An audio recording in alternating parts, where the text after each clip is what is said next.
So the question of 2015.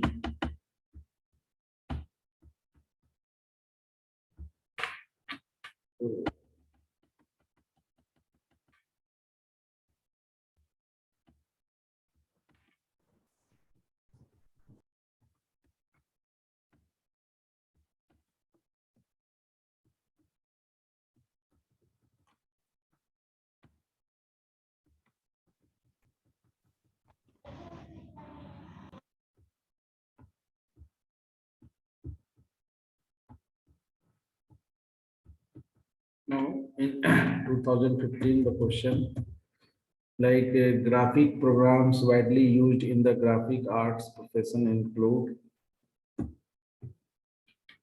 six 2 marks question. B spline curve, that is related to the curve and surfaces. ये topic है. बाकी fixed point scaling,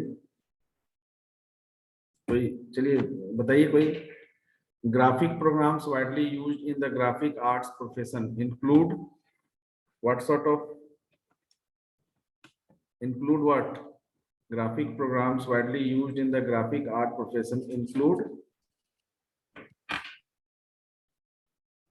क्या include करता है? Pixel, desktop publication program, image editor and illustration program. Yes sir जितना भी हम लोग ये डेस्कटॉप पब्लिशिंग प्रोग्राम होता है ना सर, वो सब, या फिर इमेज को एडिट हम लोग करते हैं, ये सब.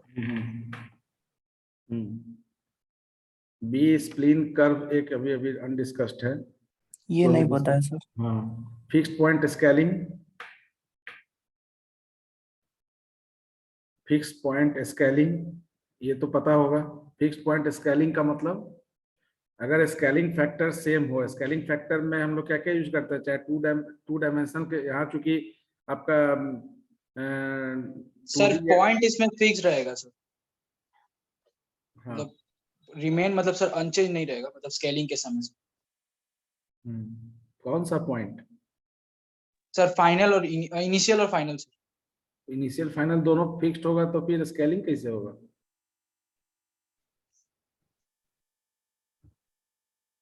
फिक्स पॉइंट स्केलिंग मतलब सर ट्रांसफॉर्मेशन के बाद sir.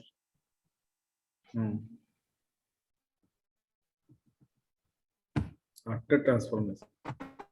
Which of the following programs is not a popular desktop publishing? तो आसान है. डेस्कटॉप पब्लिशिंग डीटीपी के लिए आपका जो है पेज मेकर यूज होता है, ठीक है ना. लोटस माइक्रोसॉफ्ट पब्लिशर भी आपका पब्लिशिंग के लिए यूज किया जाता है, एमएस पब्लिशर. क्वार्क एक्सप्रेस भी यूज होता है. Lotus ME. सर ये क्या होता है क्वार्क एक्सप्रेस? क्वार्क एक्सप्रेस भी आपका एक तरह से डीटीपी के लिए ही वर्क होता है, सॉफ्टवेयर है. सर हम लोग को इसी में डाउट था, लोटस और ये क्वार्क एक्सप्रेस में. लोटस आपका जैसे एक्सेल के लिए होता है ना, ओपन ऑफिस में जैसे कैल्सी आप यूज करते हैं, तो लोटस 1 2 3 में आपका लोटस आपका एक्चुअली इसमें इसको भी बोल सकते हैं, लेकिन इसमें आपका बेसिकली आपका स्प्रेडशीट भी आ जाता है. तो डेस्कटॉप पब्लिशिंग में के कैटेगरी में लोटस नहीं आएगा, ठीक है ना.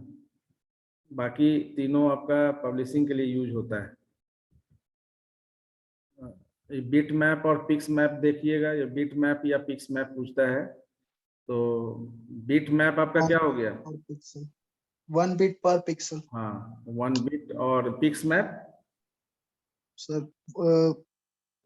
पिक्स मैप सर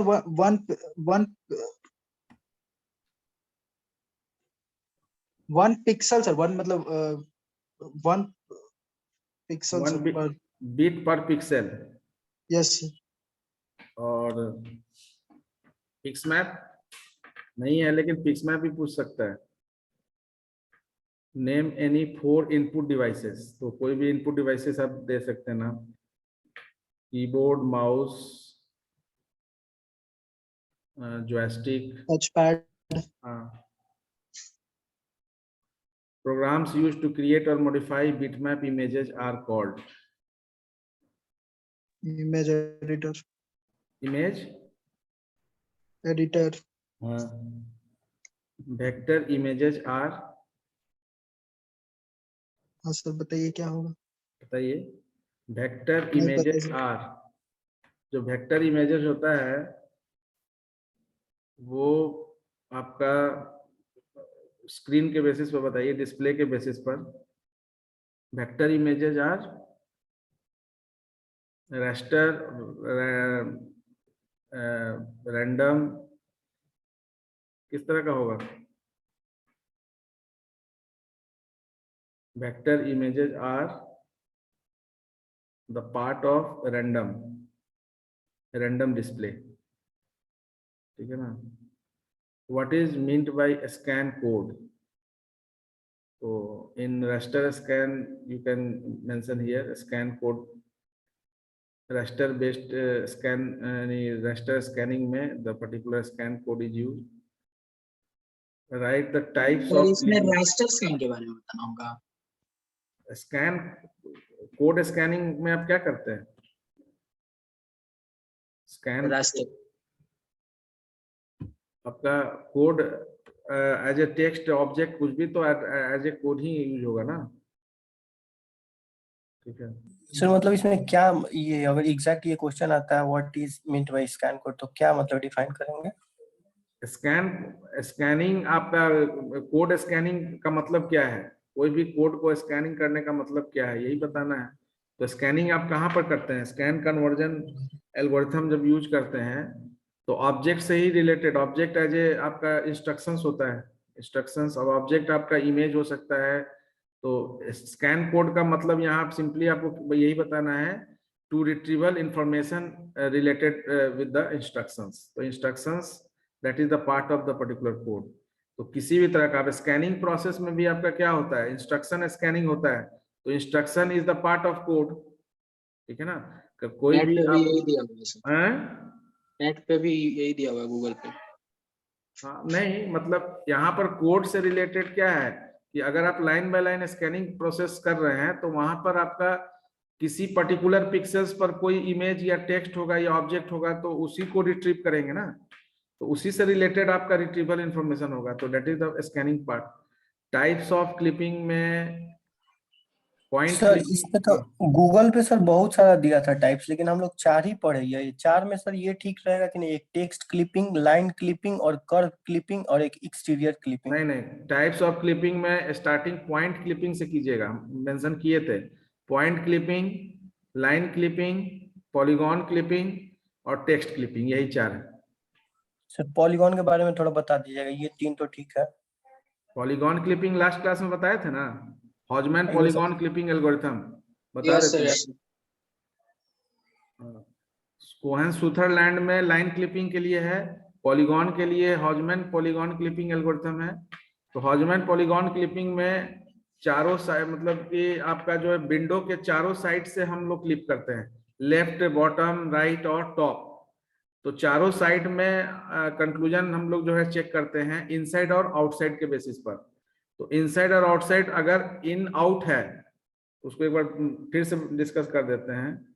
ये इंपॉर्टेंट है क्योंकि इससे आपका एल्गोरिथम भी आ सकता है। टाइप्स ऑफ खाली लिखने के लिए नाम आया है यहाँ पर, 2 नंबर में आपको इसको डिस्क्राइब नहीं करना है। तो यहाँ पर तो खाली नाम लिख के निकल जाइएगा आप, लेकिन अगर लॉन्ग क्वेश्चन में रहेगा तो आपको लिखना पड़ेगा। पॉइंट क्लिपिंग का हम बताए थे कि एक्स मिनिमम और एक्स मैक्स और वाई मिनिमम से वाई मैक्स के बीच में आपका एक्स वाई होना चाहिए। एक्स का जो पॉइंट है, एक्स कोऑर्डिनेट और वाई कोऑर्डिनेट जो है विद इन विंडो का जो है आपका मिनिमम और मैक्सिमम रेंज है, एक्स एक्सिस पर, वाई एक्सिस पर मिनिमम और मैक्सिमम रेंज है, उसके अंडर में होना चाहिए, अदरवाइज वो पॉइंट आपका क्लिप हो जाएगा। और विंडो एरिया से विंडो रीजन में आपका लाइन क्लिपिंग के लिए हम लोग डिस्कस किए थे कोहेन सुथरलैंड। तो लाइन क्लिपिंग के लिए आपका जो है हम लोग चेक करते हैं 3 केस, यानी इनसाइड, आउटसाइड और क्लिपिंग केस। तीसरा केस है इनसाइड का मतलब हुआ कि अगर पूरा आपका दोनों एंड पॉइंट, किसी लाइन का दोनों एंड पॉइंट अगर विंडो एरिया में है, तो विंडो रीजन में है, that means it is acceptable. अगर दोनों एंड पॉइंट लाइन का कंप्लीटली विंडो एरिया से बाहर है, विंडो रीजन से बाहर है, तो वो कंप्लीटली रिजेक्ट हो जाएगा। और तीसरा केस होता है जो इंटरसेक्ट करता है, कोई लाइन आपका जो है विंडो के बाउंड्री पर इंटरसेक्ट करता है। तो इंटरसेक्ट करता है तो फिर वहां पर चेक करना होता है इन और आउट, यानी कि जो आपका वर्टेक्स है इन और आउट, तो इन और आउट में वहां पर देखना है कि अगर डायरेक्शन हमारा जो है इन साइड और आउटसाइड है, यानी कि हमारा जो लाइन है उसका पार्ट ऑफ द लाइन आपका आउटसाइड है, तो जो आउटसाइड है वो क्या हो जाएगा, वो क्लिप हो जाएगा। तो आपका जो क्लिप करने के बाद जो आपका बाउंड्री लाइन पर होगा वो क्या होगा, क्लिप्ड आपका जो है, यानी आउटसाइड जो आपका वर्टेक्स या जो भी पॉइंट का नाम होगा उसको क्लिप करके बाउंड्री लाइन पर ले जाते हैं, तो that is the line clipping. तो लाइन क्लिपिंग जब हम लोग करते हैं तो तीसरा ही केस है। तो अब तीसरा केस के लिए हम लोग यूज किए थे वहां एल्गोरिथम की, पहले लॉजिकल और लगाते हैं। लॉजिकल और में अगर आपका कंप्लीट जीरो हो गया तो ठीक है, वो लाइन आपका जीरो अगर आ गया तो इसका मतलब है लाइन आपका इनसाइड है, नहीं आया तो फिर चेक करेंगे लॉजिकल एंड लगाकर। लॉजिकल एंड में अगर जीरो के बराबर आ गया तो इसका मतलब है कंप्लीट आउटसाइड है, और अगर जीरो के बराबर नहीं आया तो उसके बाद हम उसको क्लिप करते हैं। क्लिप इसलिए क्योंकि उस लाइन का part of the line inside होगा विंडो के और part of the line outside of the window होगा, ठीक है। सेम थिंग हॉजमैन पॉलीगॉन क्लिपिंग जब करते हैं तो कोई भी पॉलीगॉन आपका विंडो रीजन से चारों साइड से आपका जो है वो टच कर सकता है। तो जो आपका चारों साइड है, चारों साइड में हम लोग वो इन आउट रेशियो चेक करते हैं कि जो वर्टेक्स है आपका कौन एक्सेप्टेबल है, कौन आपका फाइनल वर्टेक्स बनेगा, कौन सा वर्टेक्स आपका चेंज होकर उसका नेम कंसिडरेशन क्या होगा। वो हम 4 केस हम लोग डिस्कस किए थे, in in in out, out in, out out. तो उसके बेसिस पर ऑब्जर्वेशन लेते हैं। और टेक्स्ट क्लिपिंग जो आपका है वो बुक में भी दिया हुआ है। टेक्स्ट क्लिपिंग में अगर कोई कैरेक्टर,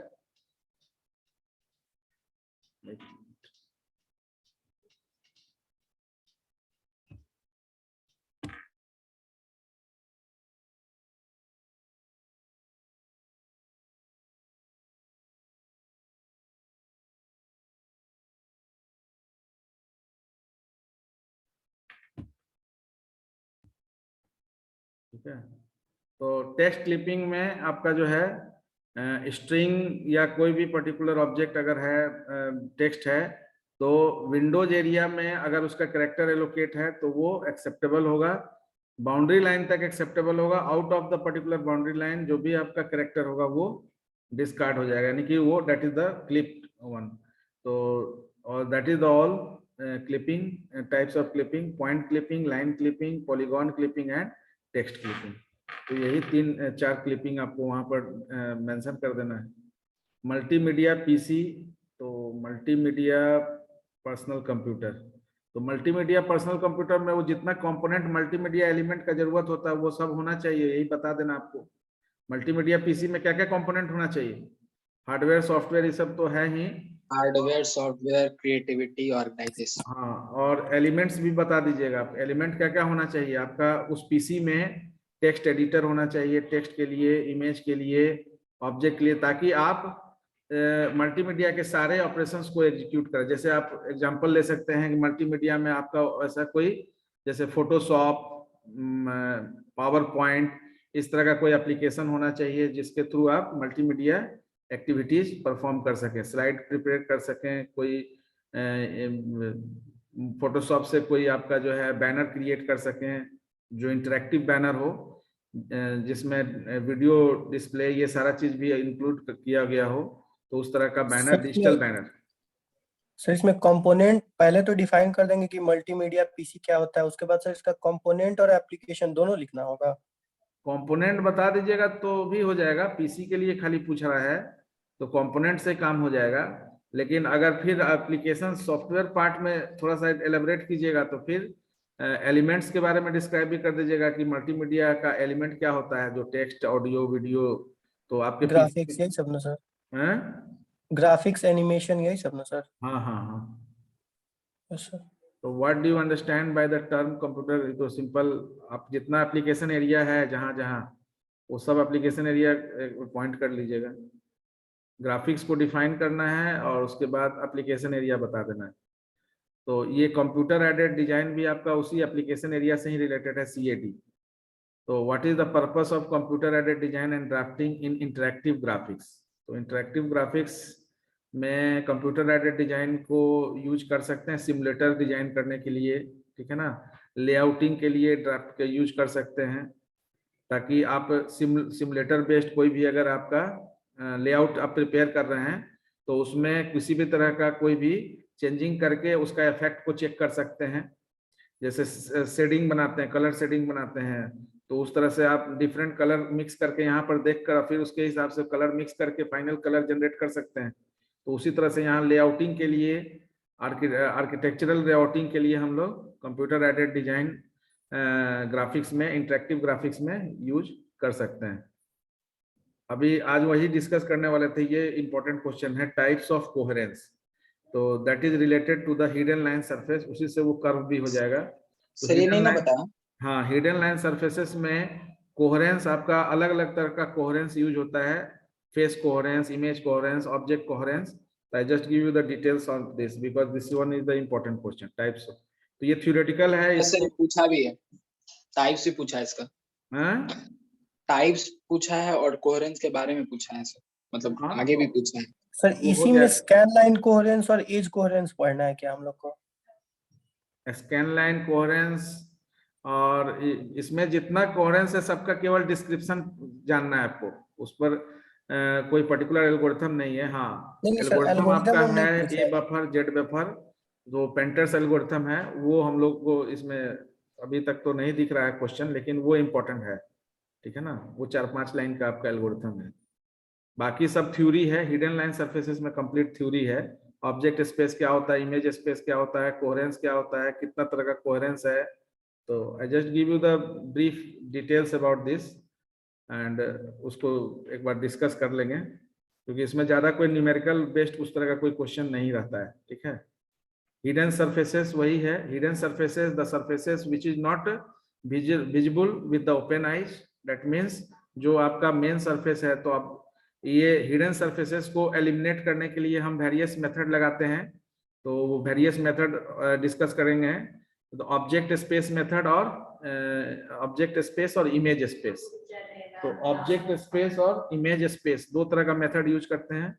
ऑब्जेक्ट स्पेस मेथड जो है वो आपका जो है बेसिकली ओवरऑल ऑब्जेक्ट को बेस करता है, और जो आपका इमेज स्पेस है वो पिक्सेल्स बाय पिक्सेल्स, यानी कि पॉइंट कोऑर्डिनेट को यूज करता है। तो ये दो तरीका का इस्तेमाल, दो मेथड यूज किया जाता है हिडन लाइन सरफेसेस को एलिमिनेट करने के लिए। तो हिडन सरफेसेस क्या है ये बताना है आपको, तो just give you the definition of that. Hidden surfaces से ही रिलेटेड ये दोनों क्वेश्चन है, हिडन लाइन सरफेसेस एल्गोरिथम से। सर हिडन सरफेस को एब्स्ट्रैक्शन की तरह समझ सकते हैं? बिल्कुल बिल्कुल, एब्स्ट्रैक्शन, हाँ।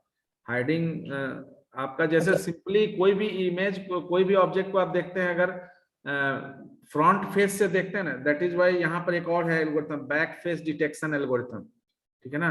बैक फेस डिटेक्शन एल्गोरिथम वही हिडन सरफेसेस से रिलेटेड है। कोई भी इमेज को जब आप देखते हैं तो फ्रंट से देखते हैं, उसका जो बैक साइड है you can not see with the open eyes. क्या हो गया,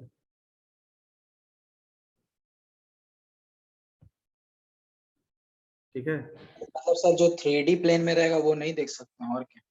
3D वाले को 2D में देखेंगे। हाँ 2D में देख सकते हैं, लेकिन मतलब अगर बैक साइड रहेगा तो नहीं देख पाएंगे। देखिए ये जेड बफर एल्गोरिथम और and back face removal algorithm, ये इंपॉर्टेंट है। ये भी आपका हिडन लाइन सरफेसेस से ही रिलेटेड है, ठीक है। Back face detection, Z buffer, ए बफर, ठीक है, ये पूरा एक सेक्शन है। 3 डायमेंशनल क्लिपिंग, तो 3 डायमेंशनल क्लिपिंग में प्रोजेक्शंस एंड इट्स टाइप बताना है आपको, ठीक है ना। क्वेश्चन में रहेगा 3 डायमेंशनल क्लिपिंग, प्रोजेक्शन नहीं भी रहेगा तो 3 डायमेंशनल में क्लिपिंग में आपका जो है ना 3 डायमेंशनल व्यूइंग यूज करना है ना, 3 डायमेंशनल क्लिपिंग।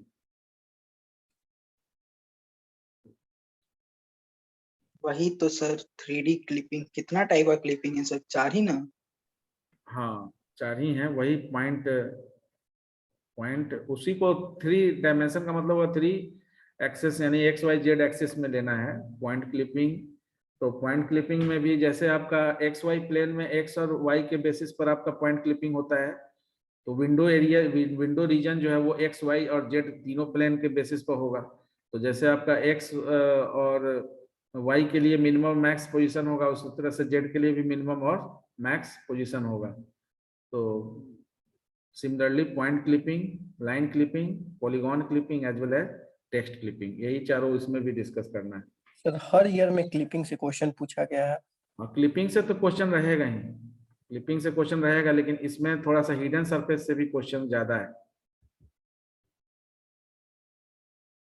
ठीक है ना? ये सबसे अच्छा क्वेश्चन है 6 नंबर।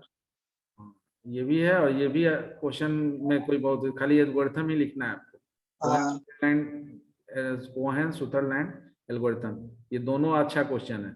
एल्गोरिथम लिख देना है, केवल एल्गोरिथम लिख देना है। एग्जाम्पल देना चाहते हैं 12 नंबर का है तो एग्जाम्पल दे सकते हैं, अदरवाइज कोई वैसा मैंडेटरी नहीं है कि एग्जाम्पल दीजिए। 6 नंबर क्वेश्चन आप भी पूछे थे एग्जाम में।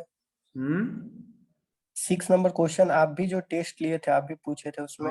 अब देखिए डीडीए एल्गोरिथम है, डीडीए ही ज्यादा पूछता है, लेकिन कभी कभी ब्रेसनहैम भी पूछ देता है। ठीक है ना? डीडीए एल्गोरिथम ज्यादातर पूछता है। तो हाउ वही ना डज सर, डीडीए लाइन वाला ना, हाँ डीडीए लाइन वाला ना। हाँ, डीडीए लाइन ड्राइंग एल्गोरिथम ही है, digital differential analyzer algorithm. Analyzer algorithm. तो how does video conferencing relate to hypermedia messaging? What are the implications of building a system where the user starts with video conferencing and switches to integrated stored messaging? तो video conferencing अब यहाँ पर आपको correlate करना है इसको multimedia architecture से। ठीक है, तो कैसे करेंगे सर, थोड़ा बता दीजिए। बता रहे हैं। How does video conferencing relate to hyper media messaging? तो हाइपर मीडिया मैसेजिंग में कंप्यूटर ग्राफिक्स में आपका हाइपर और जो है इंटरेक्टिव।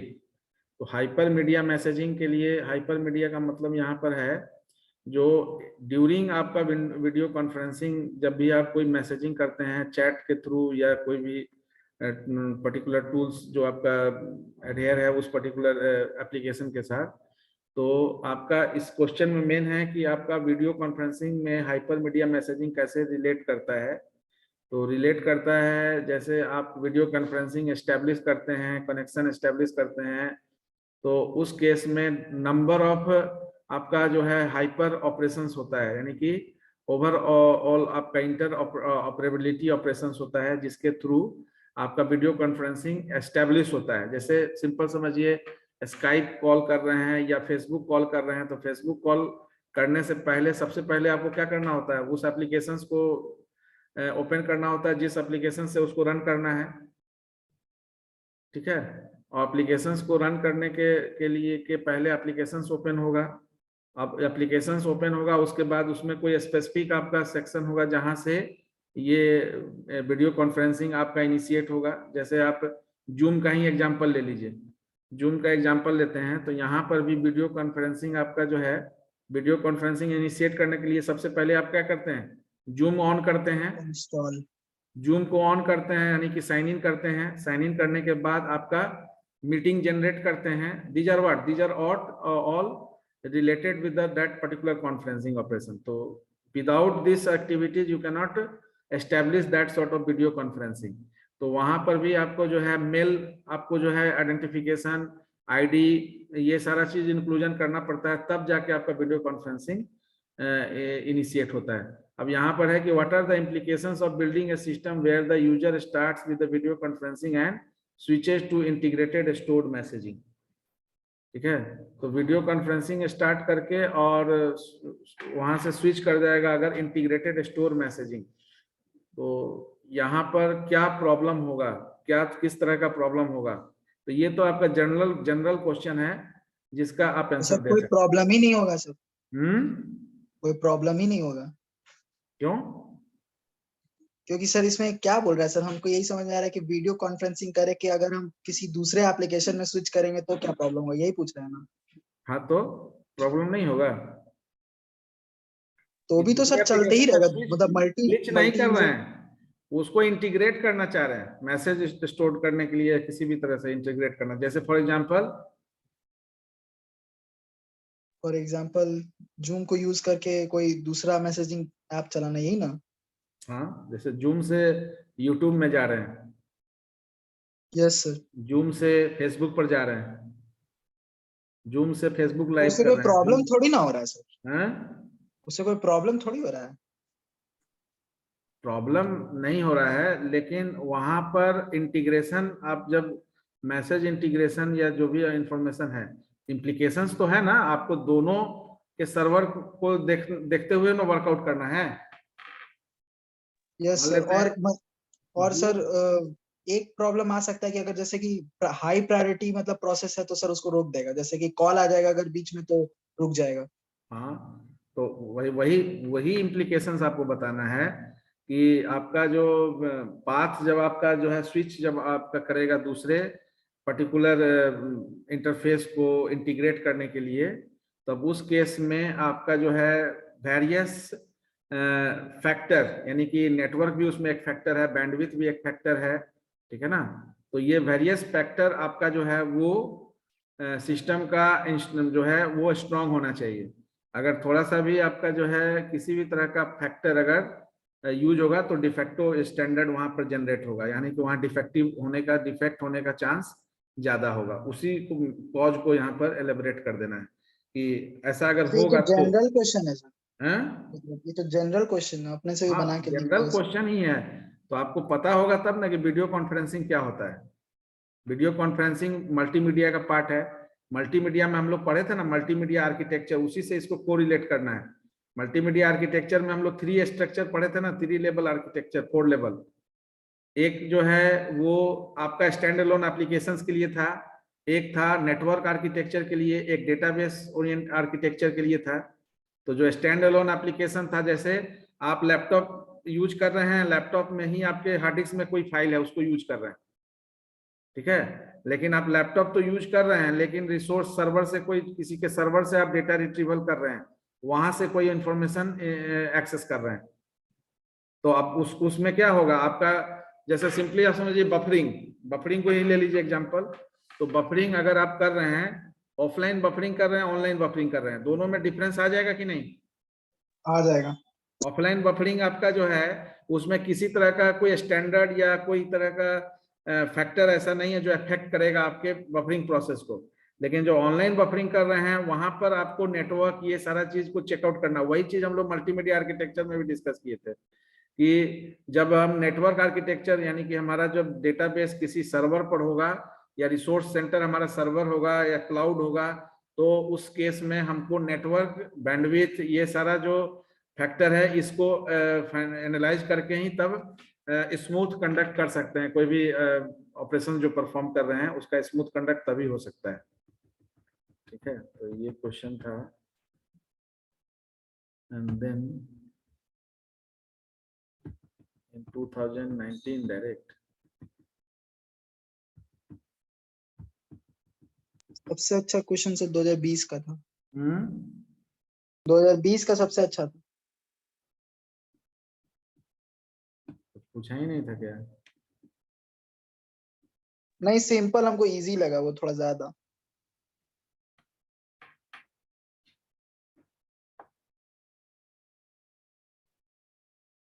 बहुत ऑब्जेक्टिव पूछेंगे। 19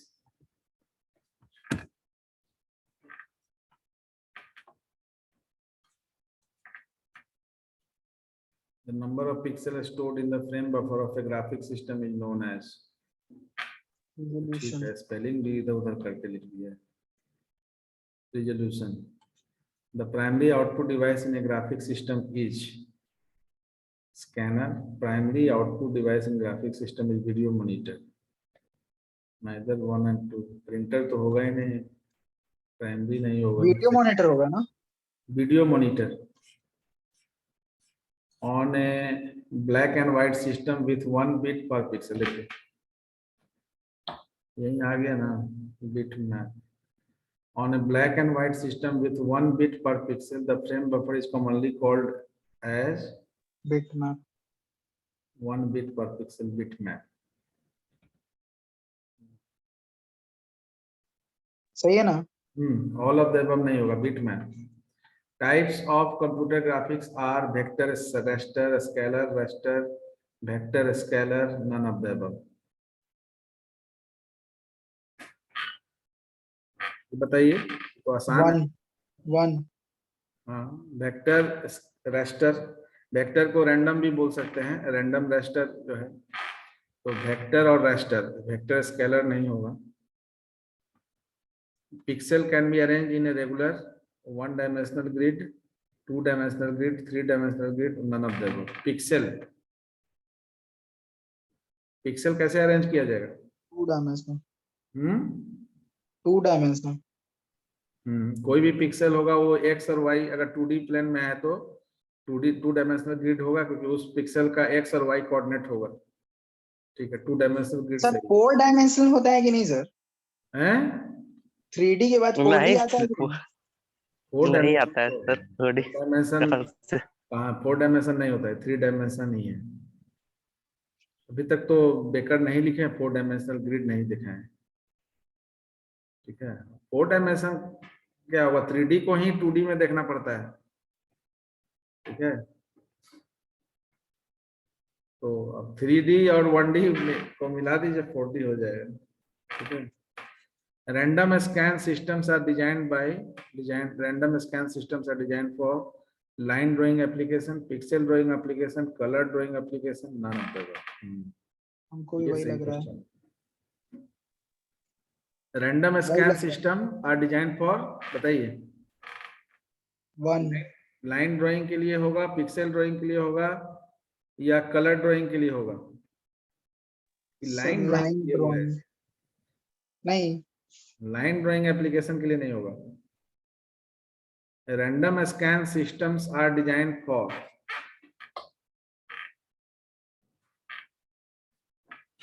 रैंडम आपका रैंडम स्कैन क्या है कि स्क्रीन पर किसी भी पर्टिकुलर पॉइंट से आप ड्रॉ कर सकते हैं ना। Yes sir. पिक्सेल को ही बेस कर रहे हैं, पिक्सेल बेस आपका है, पॉइंट आपका बेस है। लाइन ड्राइंग एप्लीकेशन कैसे होगा? लाइन ड्राइंग एप्लीकेशंस के लिए यूज कर सकते हैं, पिक्सेल ज्यादा आपका जो इसमें ऑथेंटिक होगा। पिक्सेल लाइन को ड्रॉ करने के लिए तो पिक्सेल फिर यूज करना ही है, और यहाँ पर डायरेक्ट रैंडम स्कैन में क्या है, डायरेक्टली पिक्सेल्स को ही हम सेलेक्ट करते हैं, पिक्सेल को पॉइंट करते हैं। तो हमारा पॉइंट होता है पिक्सेल रैंडम में, और रेस्टर में क्या होता है, वो लाइन बाय लाइन आपका स्कैनिंग होता है। तो लाइन बाय लाइन आपका रेस्टर जो है वो स्कैनिंग लाइन ड्राइंग सबसे 2 नंबर होगा पिक्सल, है। तब पिक्सल ड्राइंग एप्लीकेशन होगा। Raster scan is dash expensive than random scan. Less.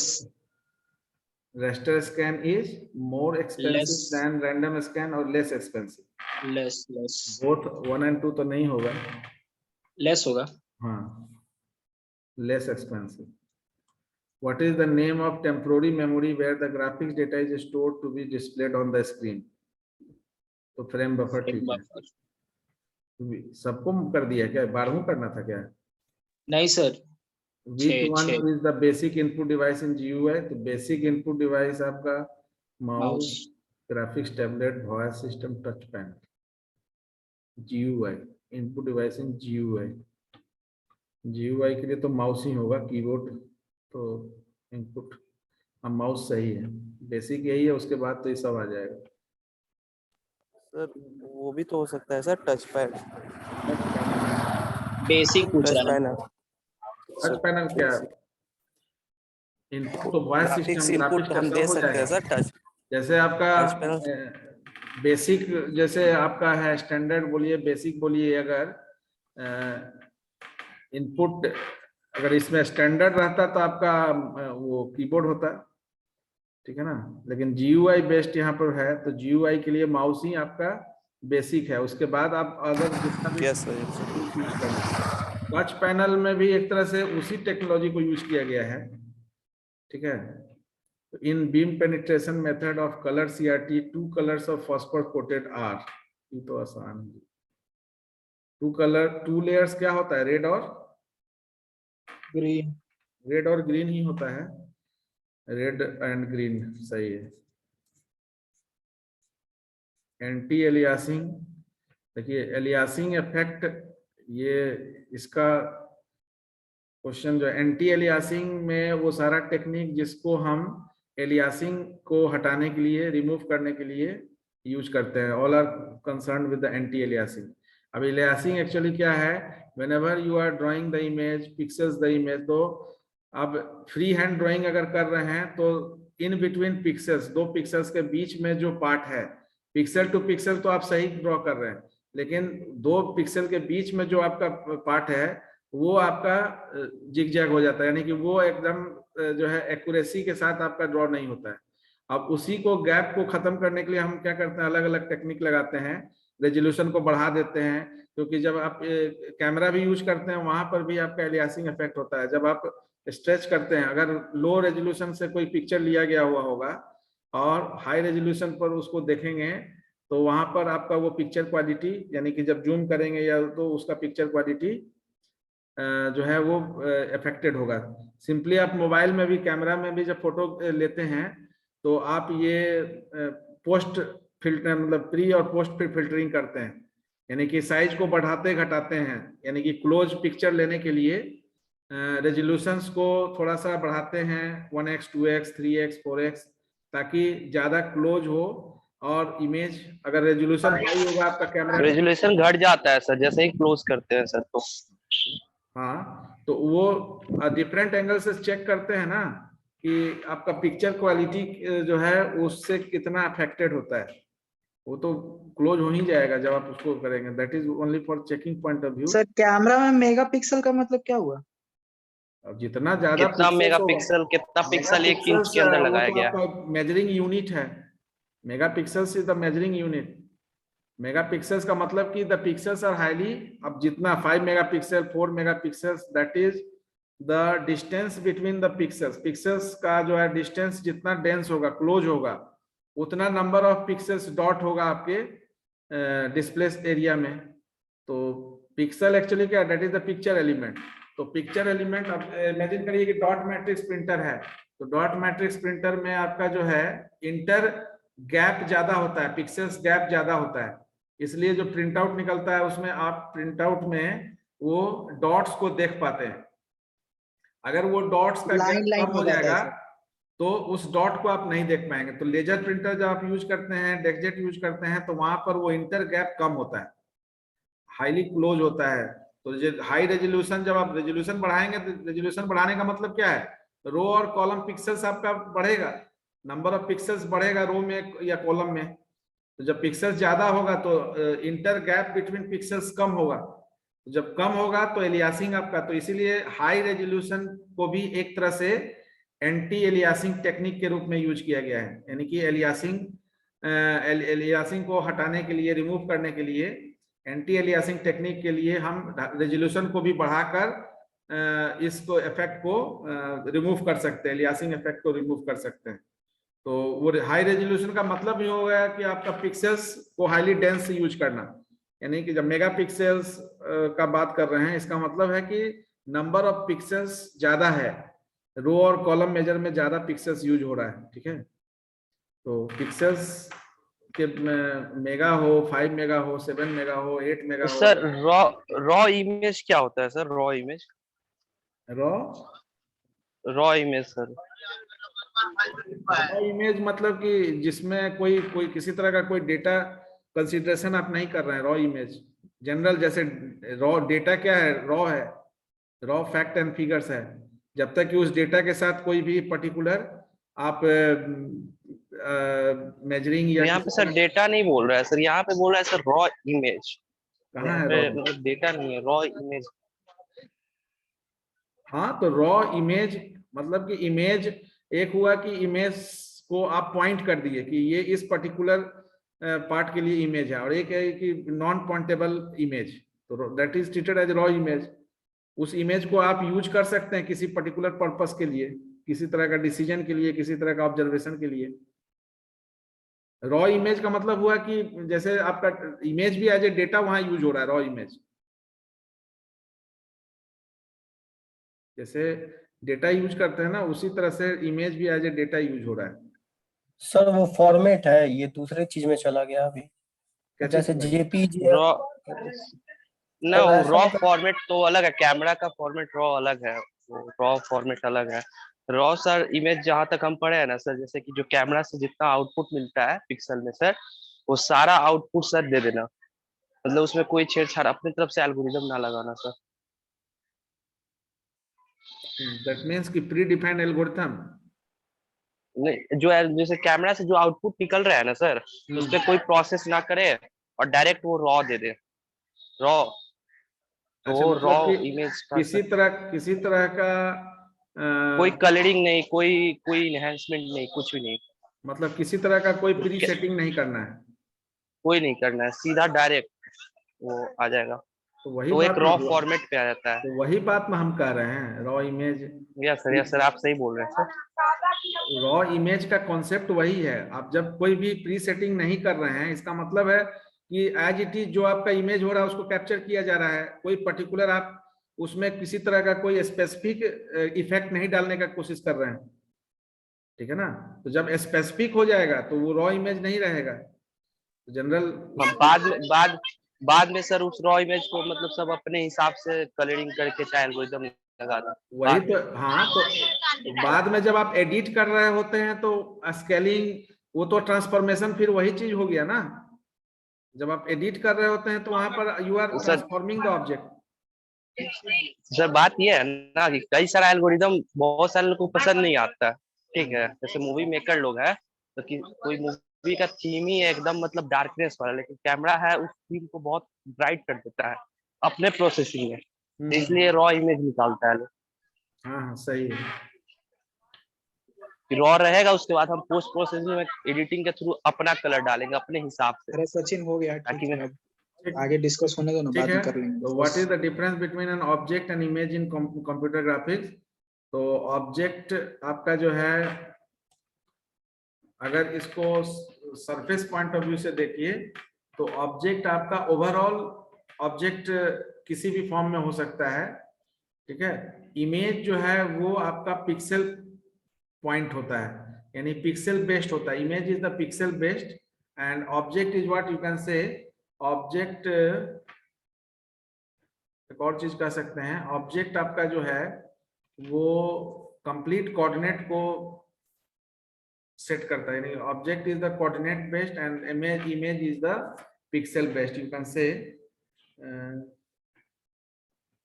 तो एक और चीज इसमें हो सकता है कि object is based on physical coordinate and image is based on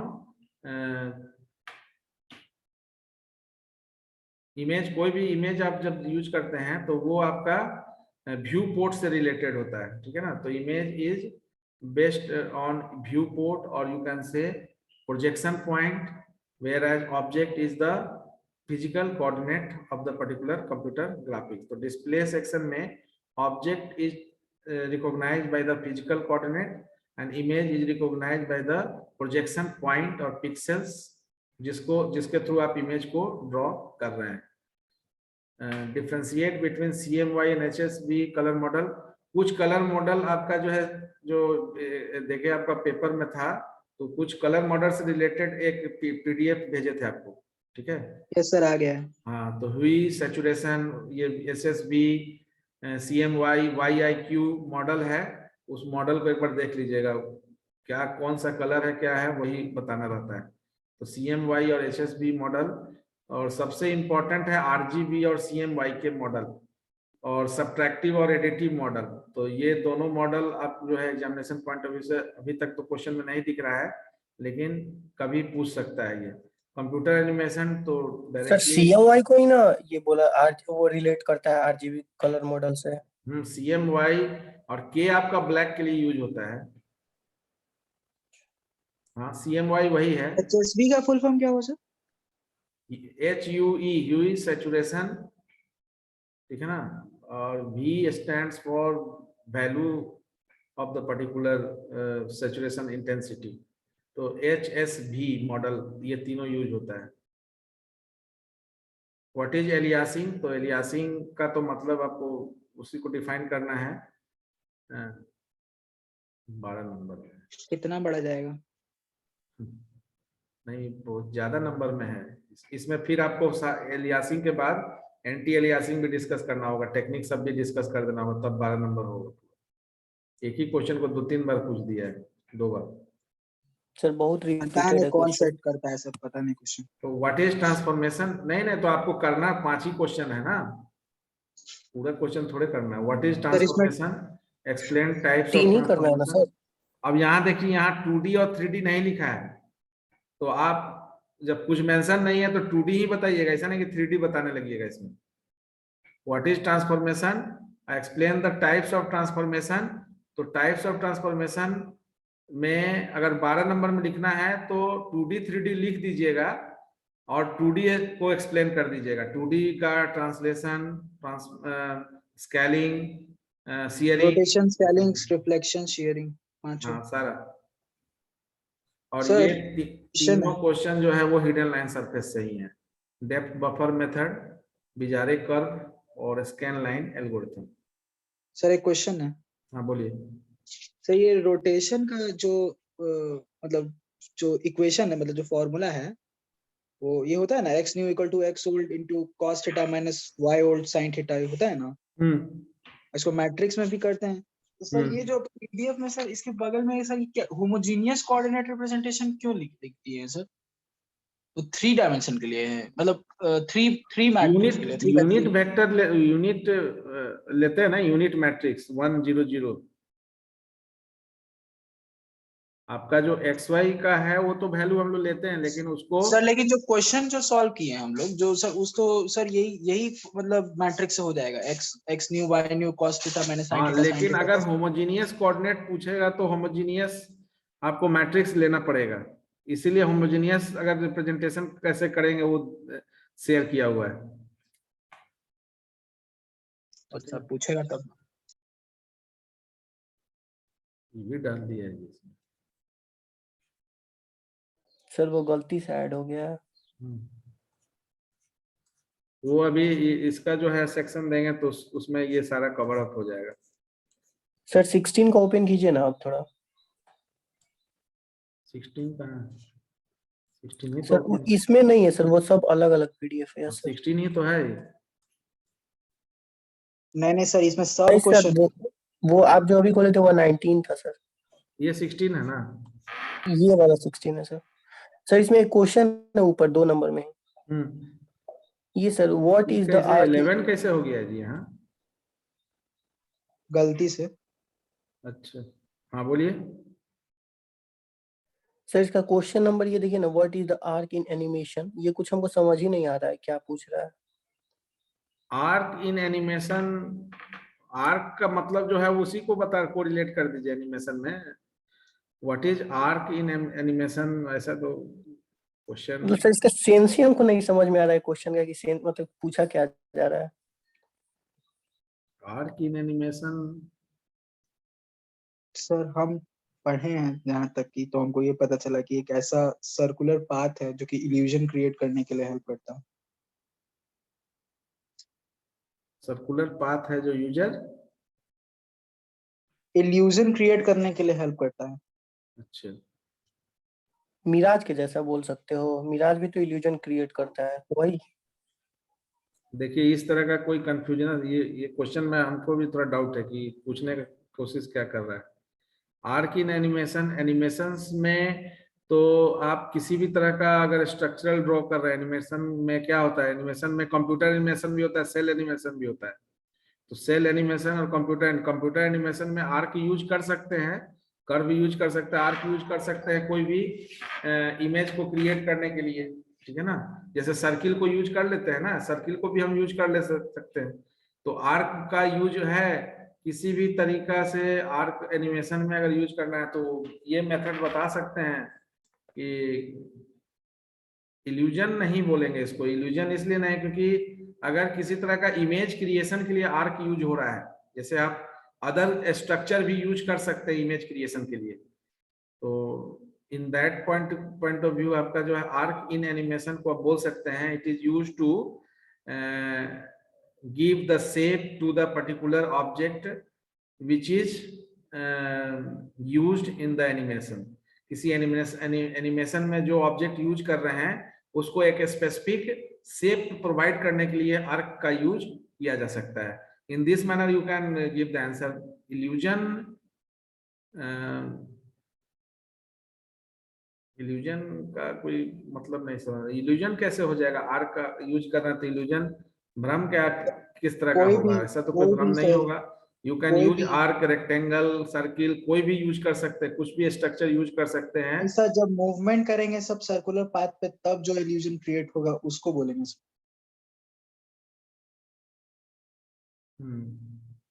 हाँ, उस पॉइंट ऑफ व्यू से आप इल्यूजन एनिमेशन में जब रनिंग जो है करते हैं, रनिंग मतलब स्टिल इमेजेस को जब रन कराते हैं, तो वहां पर इल्यूजन के लिए कर सकते हैं, उस पॉइंट ऑफ व्यू से इल्यूजन बोल सकते हैं। ठीक। मल्टीमीडिया एनिमेशंस सब डिफिनीशन है, different graphics, random scan, use of video, use of video तो सर इसमें ये लिख सकते हैं कि वीडियो के यूज से कोई भी चीज आसानी से हम लोग सीख सकते हैं, या फिर हाँ, यूज ऑफ वीडियो आप बता सकते हैं कि टू मेक इंटरेक्टिव ग्राफिक्स, ठीक है ना, to make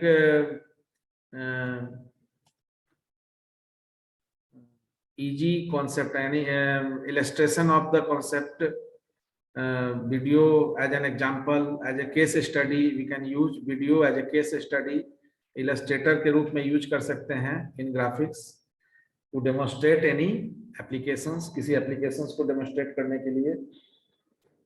then define clipping, what is resolution, सबको डिफिनीशन है। डिफाइन सर्किल, अब सर्किल डिफाइन, सर्किल डिफाइन में सर्किल का इक्वेशंस लिख देना होगा यहाँ।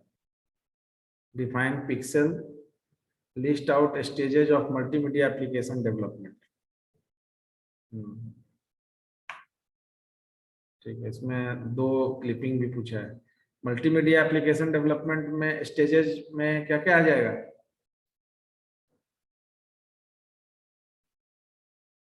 इतना ही 2 नंबर में पूछ दिया है जी सब। सिंपल आप बता दीजिएगा स्टेजेस, मल्टीमीडिया स्टेजेस में क्रिएशन, यूसेज, ठीक है ना। अरे सर क्या जरूरत है टच करने का, पर कोई जो इजी है हाँ टच ठीक कर है, देंगे। क्या जरूरत लेकिन है? नहीं क्वेश्चन है तो इसको एक बार क्या हाँ है, सर वो है, उसके लिए लिस्ट कोई द दिक्कत usages of line clipping and text clipping. तो लाइन क्लिपिंग का तो यूज आपको पता ही है कि विंडो रीजन से बाहर का कोई भी लाइन अगर पार्ट ऑफ लाइन होगा तो लाइन क्लिपिंग का यूज करेंगे, यानी कि लाइन क्लिपिंग में कंप्लीट इनसाइड रीजन में अगर है तो एक्सेप्टेबल होता है, कंप्लीट आउटसाइड है तो आपका रिजेक्टेबल होता है, और पार्सली इनसाइड आउटसाइड है तो line clipping is used for clip the outer part and accept the particular inner part of the particular line. Text clipping में भी वही चीज है, character of the particular string का करेक्टर अगर आपका विद इन विंडो रीजन है तो इसका यूजेज ये है कि आपका जो डिस्प्ले एरिया है, व्यू पोर्ट है, उसमें स्पेसिफिक करेक्टर को एलोकेट करने के लिए टेक्स्ट क्लिपिंग आप करेंगे, टेक्स्ट क्लिपिंग का यूज होगा। लाइन क्लिपिंग अगर कोई स्ट्रक्चर ड्रॉ कर रहे हैं जहां पर लाइन, उस स्ट्रक्चर को ड्रॉ करने में लाइन का रोल है, तो लाइन को भी आप उसी हिसाब से लेंगे जो विंडो रीजन एरिया में है, विंडो एरिया में है, आउटसाइड जो एरिया है वो डिस्कार्डेड होगा। Then how to manage resources during multimedia transmission. तो ये तो रिसोर्सेज हम लोग स्टैंड अलोन एप्लीकेशन होगा तो आपका जो रिसोर्स है वो सिस्टम में ही रहेगा, मतलब ऑफलाइन मोड में ही आपका एग्जीक्यूट करेगा, और अगर ऑनलाइन यानी नेटवर्क आर्किटेक्चर यूज करेंगे तो ट्रांसमिशन रिसोर्सेज का मैनेज होगा, नेटवर्क के स्पीड, बैंडविड्थ, ये सारा चीज। दूसरा उसमें एक और चीज हम लोग देखे थे, 4 स्टेप जो देखे थे, 4 स्टेजेस मल्टीमीडिया आर्किटेक्चर में, उसमें एक 3 नंबर क्वेश्चन पढ़ी ना सर, कितना नंबर 3 जो दिख रहा है। व्हाट आर द रेस्ट, तो ठीक है। क्लासिफिकेशन सेल और computer, describe in detail the normalisation transformation for an orthogonal projection and oblique parallel projection in drafting and design. Orthogonal and oblique, detail the normalisation transformation. इसमें आपको केवल normalisation transformation में भी ये बताना है कि ऑर्थोगोनल प्रोजेक्शन, ऑर्थोगोनल प्रोजेक्शंस का बेसिस क्या होता है? ऑर्थोगोनल एक तरह से पैरेलल प्रोजेक्शन में आता है, और पैरेलल प्रोजेक्शन जो है उसका कोई सेंट्रल प्रोजेक्शन पॉइंट नहीं होता है, सेंटर ऑफ प्रोजेक्शन पॉइंट नहीं होता है। क्यों? क्योंकि ये पैरेलली आपका जो है इंसिडेंट होता है, यानी आपका जो भी सरफेस है वहां से पैरेलल आपका जो है ये इसका जो है फेस जो है वो पैरेलली इंसिडेंट होता है प्रोजेक्शन प्लेन में। तो प्रोजेक्शन प्लेन में जो इंसिडेंट आपका एरिया है वो कभी भी इंटरसेक्ट करता ही नहीं है, ये इन्फिनाइट तक चला जाता है। ठीक है, तो ऑर्थोगोनल प्रोजेक्शन और वो डिस्क्राइब उसी के बेसिस पर करना है।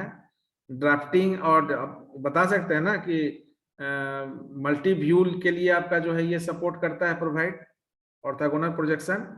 मान लेते हैं कि किसी स्ट्रक्चर का आपको डिफरेंट व्यू लेना है तो ऑर्थोगोनल प्रोजेक्शन आपको सपोर्ट करेगा। नॉर्मलाइज आपको एक स्टैंडर्ड डिजाइन को बनाने में ऑर्थोगोनल प्रोजेक्शन आपका जो है सपोर्ट करेगा। तो उसी चीज को यहाँ लिखना है, लेकिन इसमें बहुत लिखने के लिए आपको जो है सीधा orthogonal question projection oblique parallel projection दोनों को पहले समझाना होगा, एक्सप्लेन करना होगा, फिर उसका ड्राफ्टिंग और डिजाइन में क्या यूज है उसको बताना होगा। फिर जब उसको बताइएगा तो उसमें आपको टाइप्स ऑफ ऑर्थोगोनल प्रोजेक्शन बताना होगा कि ऑर्थोगोनल प्रोजेक्शन जो है वो व्यू के लिए डिफरेंट एंगल से देखने के लिए, ठीक है ना, एक्सोनोमेट्रिक कब यूज करेंगे, मल्टी व्यू कब यूज करेंगे, टॉप व्यू, साइड व्यू। तो ये डिफरेंट व्यू जब बोलते हैं ना, जैसे आप लेआउट बना रहे हैं, किसी स्ट्रक्चर बना रहे हैं मकान का, तो वहां पर भी आपको ये प्रोजेक्शन अलग अलग पहले से प्रोजेक्शन करना होता है कि अगर आपका फर्स्ट फ्लोर बनेगा तो वो उसका व्यू कैसा होगा, सेकंड फ्लोर बनेगा तो उसका व्यू कैसा होगा। तो इसको ड्राफ्टिंग के साथ साथ आपका जो बजटिंग के लिए भी यूज होता है। तो यहाँ पर केवल ड्राफ्टिंग और डिजाइन के बेसिस पर ही बताना है, दोनों का सेपरेटली बताना है, और दोनों को कंपेयर नहीं करना है। ऑर्थोगोनल प्रोजेक्शन का क्या रोल है और ऑब्लिक पैरेलल प्रोजेक्शन का क्या रोल है, उसी को डिस्क्राइब कर देना है। सर ये सब क्वेश्चन पुराना क्वेश्चन है इसलिए सर थोड़ा मतलब एकाक रहता है इसमें, थोड़ा बड़ा क्वेश्चन तो लग रहा है। ये सब क्वेश्चन बात बनाने वाला है, ठीक है। ये सब क्वेश्चन जो है ये सब, अगर आपके पास इससे अलग कोई क्वेश्चन तो उसको टच कीजिए। इसमें कितना भी लिख दीजिएगा, इसमें 7 मार्किंग नंबर अच्छा है। इसमें कितना भी आप लिख दीजिएगा, ऑब्जर्वेशन दे दीजिएगा, इसमें मार्क्स उतना अच्छा नहीं निकलेगा। 7 वाला आपके पीडीएफ पे है। हाँ, इसी क्वेश्चन को हम देख के उसको दिए थे, ठीक है। बिजारे कर्व, ये एक सेक्शन जो है, ये जो 2-3 आया है, ये अभी जो हम शेयर करेंगे कंटेंट्स, उसके बाद discuss in between after Holi 1-2 session में डिस्कस कर देंगे वो सारा कंटेंट। एक बार आप कंटेंट पढ़ लीजिएगा, क्योंकि बुक में सारा कंटेंट है, लेकिन उसको थोड़ा सा एक बार एलिबरेट कर देंगे। 20 का देखिए ना सर, 20 का इजी क्वेश्चन 20 का भी कहाँ है जी? 2020 2020 का नहीं दिया है जी, है सर। 17 का तो है यहाँ पर। सर आपको टोटल भेजे हैं 15 to 20। 17 है, 18 भी है, तो हम कहीं डाउनलोड नहीं किए होंगे। पहला वही ग्राफिक्स, वाई तो होली के बाद सिर्फ ग्राफिक्स का क्लास ही चलेगा? हाँ, होली के बाद ग्राफिक्स का ही क्लास चलेगा सर? बोलिएगा तो स्टडी लीव इन्फॉर्म कर देंगे हम। ऑनलाइन तो ऐसे भी आप ऑनलाइन ही क्लास कर रहे हैं सब, तो आपका कर दिए sir study list sir. Study leave कर देंगे। बाकी जिस दिन 12:30 से 2 है ना, 1.5 घंटा है, उस दिन आपका जो है क्लास कंडक्ट कर देंगे। वो एक जो टॉपिक है उसका कंटेंट जो है उसको डिलीवर कर देंगे। I think that next week में वो कंक्लूड हो जाएगा आफ्टर होली। और सर ये प्रैक्टिकल कब तक होगा सर? प्रैक्टिकल तो होगा, प्रैक्टिकल तो 21 मार्च के बाद डेट है ना। सर मतलब एक एक्सपेक्टेशंस होता है ना कि हाँ मतलब हाँ, तो अब कुछ ऐसे वो एक बार बात हो जाएगा एक्सटर्नल से, उसके बाद सर थोड़ा मतलब सर लास्ट में ही मतलब ट्राई कीजिएगा ना सर, इस 25 मंथ के के बाद लास्ट में ही मतलब होगा ना सर? क्योंकि हम लोग पढ़ लेंगे तो सब ठीक रहेगा सर ग्राफिक्स। थोड़ा मतलब ये सब जो बचा हुआ है वो सब तब तक कंप्लीट हो जाता है, इसलिए 25 के बाद ही इसमें करते तो हैं। सब, हाँ इसमें सब ठीक ही ठाक क्वेश्चन है, ज्यादा मोर सर और जो बोल ही रहे हैं, जो हाँ, बच रहा है वो बता देंगे। कुछ क्वेश्चन रिपीट भी है इसमें, देखिए लाइन क्लिपिंग हाँ सर वो तो रहेगा ही। सर क्लिपिंग बहुत ज्यादा रिपीटेड है सर, हर ईयर में पूछा गया है, हम लोग देखे क्लिपिंग रहेगा 15 से ही। 20 क्लिपिंग से तक है क्वेश्चन बहुत। देखिए, ये क्वेश्चन ये बहुत सॉलिड क्वेश्चन है, इसमें ये हो सकता है रिपीट करे। डिराइव ट्रांसफॉर्मेशन मैट्रिक्स कौन फॉर सा sir? 2D transformation, translation, scaling, तीन ही चीज पूछा है। Translation, scaling and rotation. Same ही तो discuss any two visual surface detection method, वही है। Back for a buffer, z buffer, ये जो अभी जो सेक्शन है ना हिडन सरफेसेस में, ये सब आ जाएगा। Bresson sir hand Z line. Buffer वाला भी क्वेश्चन बता दीजिए ना। कौन जेड बफर, कौन वाला? जेड बफर क्वेश्चन था ना सर। हाँ हाँ, वो जेड बफर जितना है ना, कोहेरेंस प्रॉपर्टीज, जेड बफर, ए buffer, scan line, depth short, ये सब आपका हिडन सरफेसेस में ही है। 1 से 2 क्लास में सब कंप्लीट हो जाएगा। ओके तो थ्योरेटिकल एल्गोरिथम है, उसके बाद उधर का इल्यूमिनेशन है ही, ठीक है। Use the procedure to scan convert a line within end points 2, 5, 5, 10। तो ये तो वही जो हम लोग एग्जांपल करते हैं उसी तरह का एक एग्जांपल है।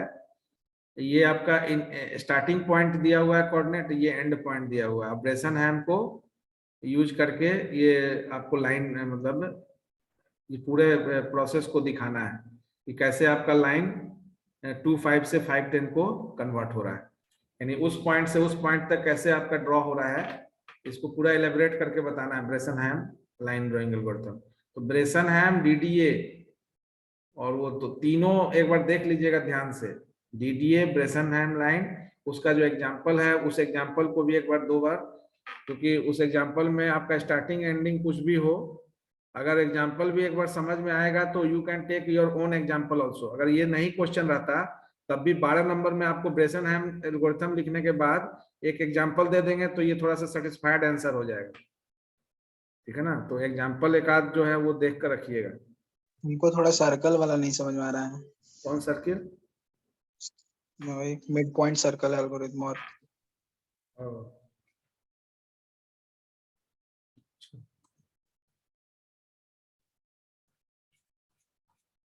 तो हो गया।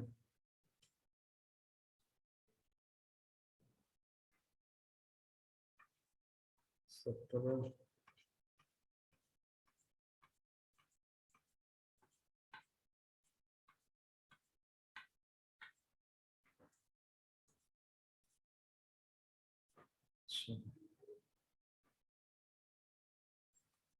सिंक्रोनाइजेशन, ये सब आपको मिल जाएगा मल्टीमीडिया वाले पीडीएफ में।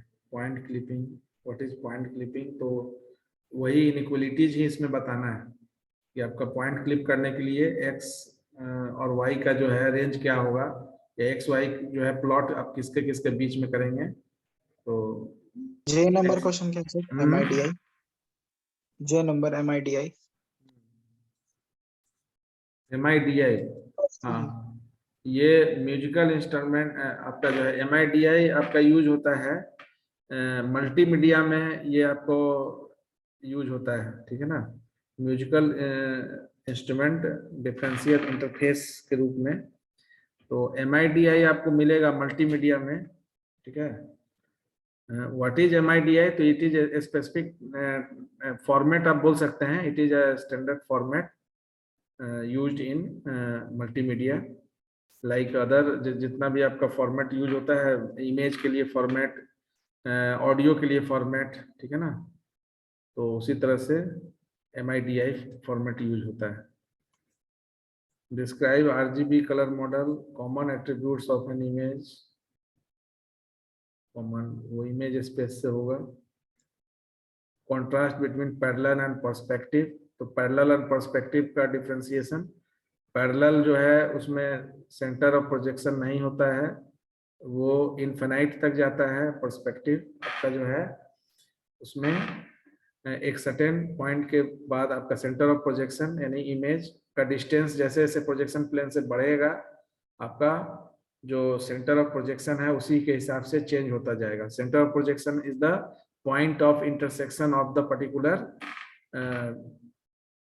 Projecting lines. तो जो प्रोजेक्टिंग लाइंस है पर्सपेक्टिव में इंटरसेक्ट करता है एक सर्टेन पॉइंट जिसको सेंटर ऑफ प्रोजेक्शन पॉइंट कहते हैं। पैरेलल में आपका जो है इन्फिनाइट तक जाता है, कोई प्रोजेक्शन पॉइंट आपका नहीं होता है। इसके अलावा वेरियस टाइप्स ऑफ पैरेलल, आपका पैरेलल जो प्रोजेक्शन यूज होता है पर्सपेक्टिव, उसको भी इंक्लूड कर सकते हैं। डिफरेंशिएट करना है।